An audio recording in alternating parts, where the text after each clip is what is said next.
नमस्कार। आप सुन रहे हैं खुशबू वाली बातें, जहां हर कहानी में महकती है संवेदनाओं की खुशबू और छुपा होता है कोई अनकहा रहस्य। आज की कहानी एक झटके से शुरू होती है, पर क्या सच में वह केवल एक झटका था या आत्मा का कोई सूक्ष्म संदेश। कहानी का नाम है झटके के उस पार। श्वेता एक 28 वर्षीय सॉफ्टवेयर इंजीनियर थी।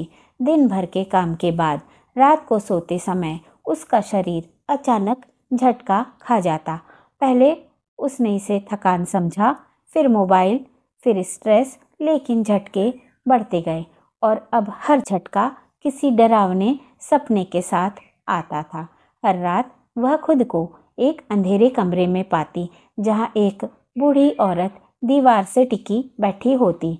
उसका चेहरा कभी साफ नहीं दिखता, बस एक ही बात दोहराती, समय पूरा हो गया, लौट आओ। श्वेता ने एक रात अपनी माँ से बात की।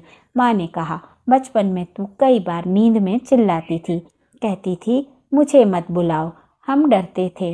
एक बार एक पंडित ने कहा था इसका कोई अधूरा रिश्ता पीछे छूट गया है।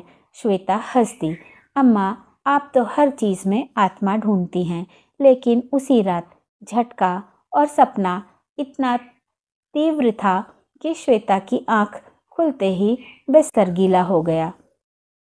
गंगा जल की बूंदें तक सूख चुकी थी।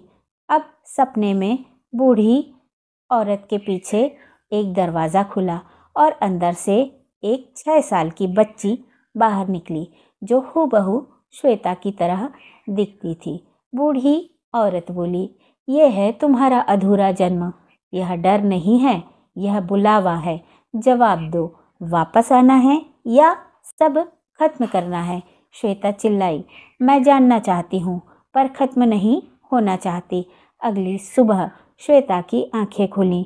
झटका नहीं लगा, पर उसके तकिए के पास एक पुरानी चूड़ी रखी थी, वही डिज़ाइन जो उसकी दादी पहना करती थी, और कमरे में हल्की सी गंध थी, मिट्टी और चमेली की।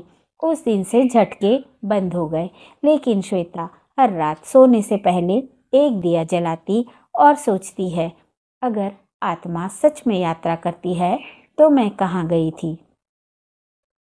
कभी कभी नींद के झटके सिर्फ नर्वस सिस्टम की हलचल नहीं होते। हो सकता है कि आपकी आत्मा किसी पुराने द्वार को फिर से खटखटा रही हो, या फिर कोई अधूरी बात जो अब पूरी होना चाहती है। निवेदन है, चैनल खुशबू वाली बातें को सब्सक्राइब कीजिए और बेल आइकन को प्रेस कीजिए। और अब एक प्रश्न आपसे, अगर आपको कभी ऐसा झटका लगे जिसमें कोई आवाज़, कोई चेहरा या कोई गंध हो, तो क्या आप उसे डर कहेंगे या कोई संदेश? क्या आप भी कभी सपने में अपनी पुरानी परछाई से मिले हैं? हमें कमेंट में अवश्य बताएं।